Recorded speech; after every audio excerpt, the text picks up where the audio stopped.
안녕하세요. 책 읽는 쭈TV입니다. 오늘 소개할 책은 기분이 태도가 되지 않게입니다. 지언이는 레몬 심리, 펴낸 곳은 갤리온 출판사입니다.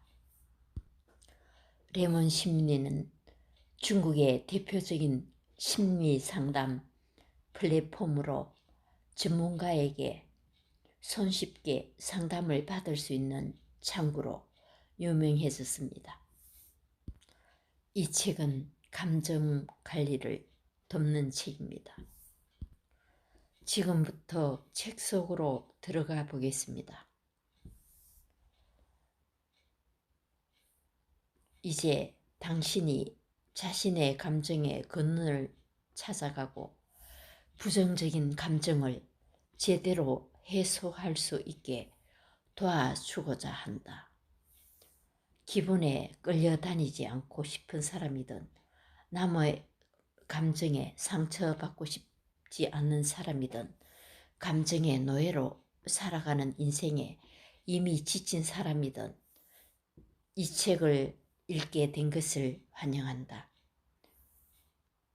부디 이 책이 자신의 감정에 휘둘리지 않는 삶의 첫걸음이 되기를 바란다. 당신이 와르르 무너지던 순간 잃어버린 것. 성격이 활발한 K는 학교 때부터 학생회장을 맡아왔고 각종 대회에 학교 대표로 참가하기도 했다. 졸업 후 취업을 했어도 그녀의 적극적인 성격은 사라지지 않았다. 일하는 태도가 훌륭한 것은 물론이고 조금씩 실적을 올리며 자신의 자리를 잡아가고 있었다. 팀장은 그녀를 무척이나 아끼고 신임했다. 그러나 갑자기 팀장이 정근을 가면서 새로운 직원이 K의 팀장이 되었다. 새 팀장은 K와 일하면서 적잖은 마찰을 일으켰다. K를 사사건건 비난하고 질책했으며 결국 그녀를 승진 대상자 명단에서 누락시켰다. 그녀는 엄청난 심리적 박탈감에 퇴사를 고민하기 시작했다. 내가 이렇게 열심히 일하는데 저 사람은 대체 나에게 왜 이러는 거지? 일부러 날 못 살게 구는 건가? 그럼 내가 이렇게 죽어라 일할 필요가 있을까? K는 이런 마음으로 일부러 새 팀장과 갈등을 빚었다. 대답은 들리지도 않을 정도로 최대한 무성의하게 했고 보고 날짜를 습관적으로 미뤘다. 괜한 고집을 부렸고 요구사항이 들어지지 않으면 너무 쉽게 포기했다. 그럴수록 더더욱 아무 의욕도 생기지 않았다.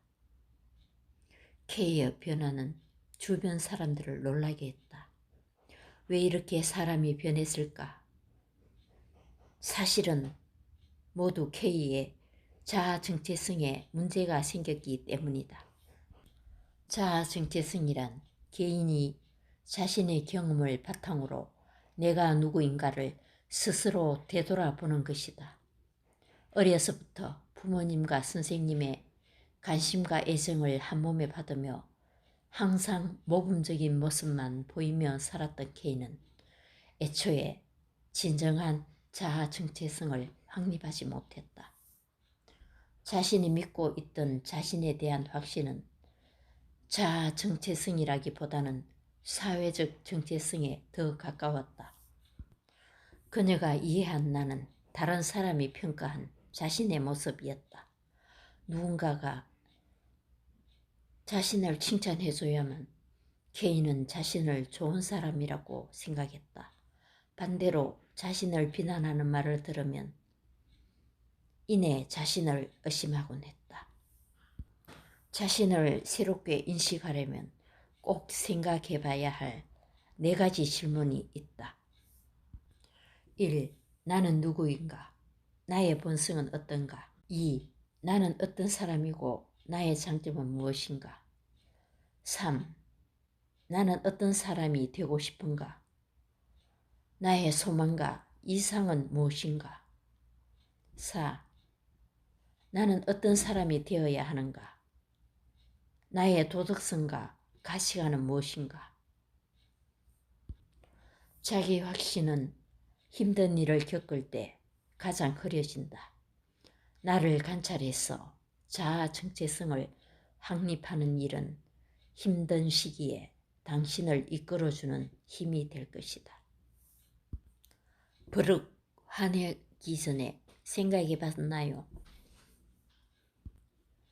친구 제이를 알고 지낸 지 여러 해가 되었는데 언제부터인가 그녀가 벌컥 화를 내는 바람에 깜짝 놀란 일이 여러 번 있었다. 예전에 제이는 그렇게 화를 내는 사람이 아니었다. 하지만 성인이 되어 회사를 다니고부터 성질이 매우 날카로워졌다.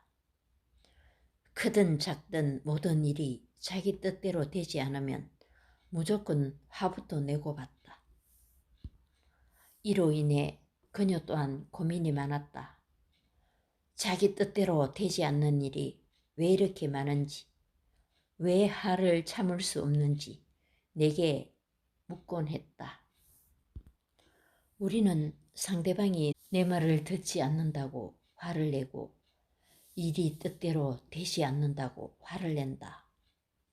그렇다면 이렇게 생각해보자.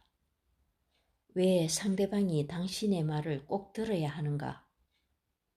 왜 모든 일이 원하고 기대하는 대로 착착 진행되어야 할까?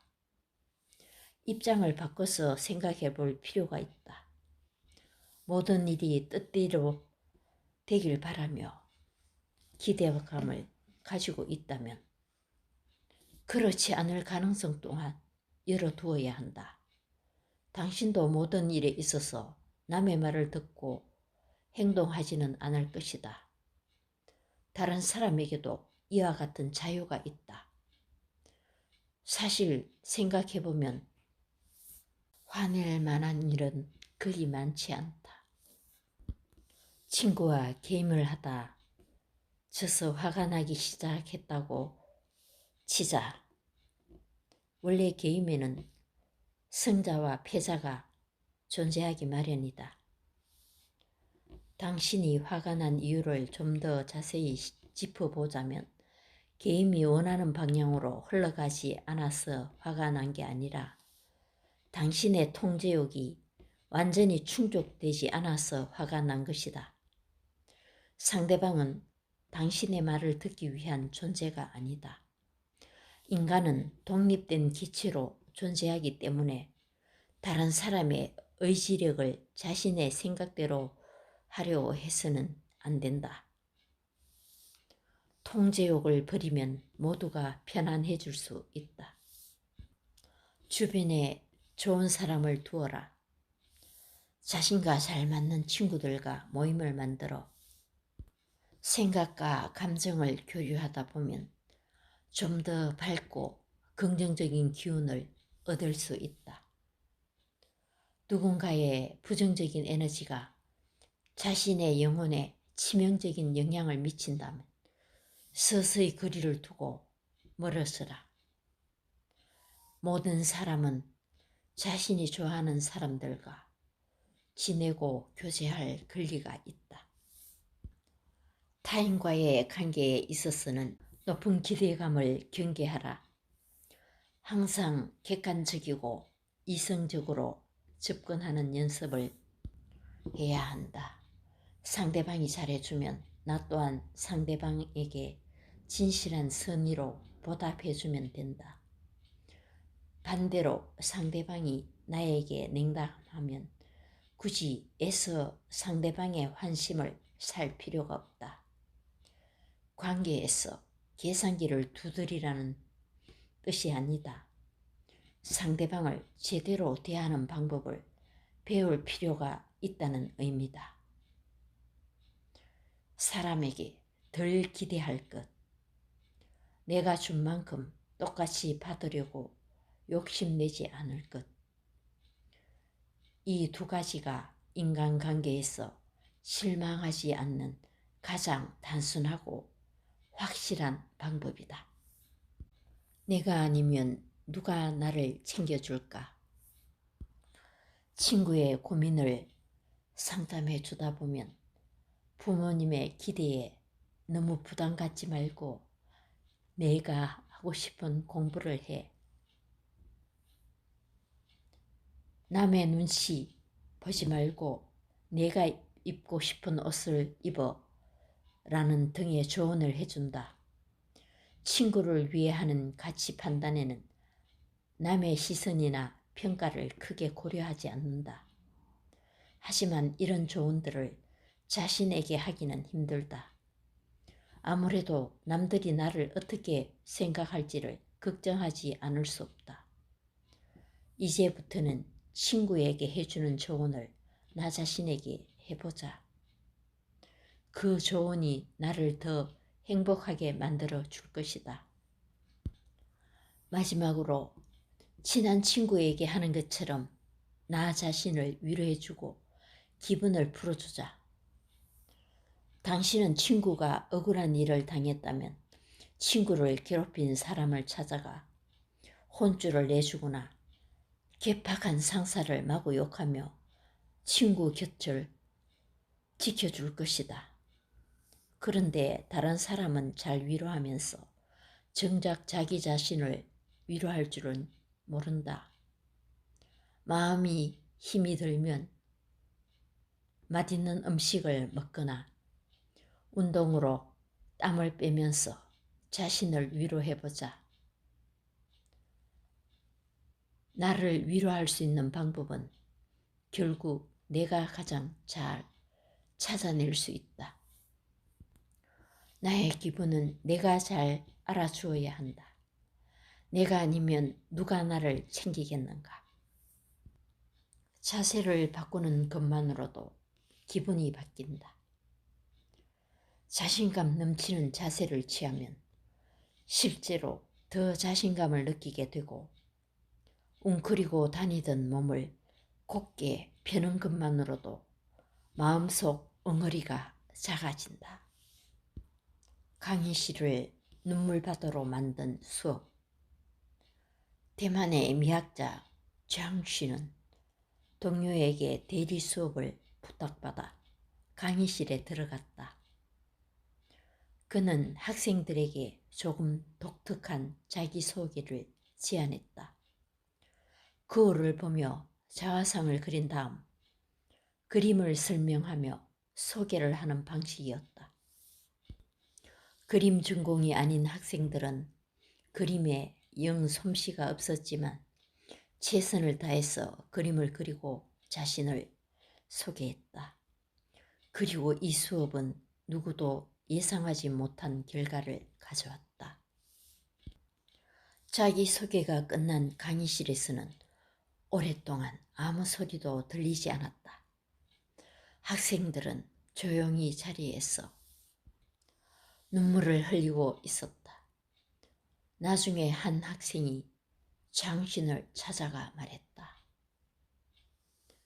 거울에 비친 나를 한참 동안 바라보고 나 자신에 대해 알아간 경험은 처음이었어요.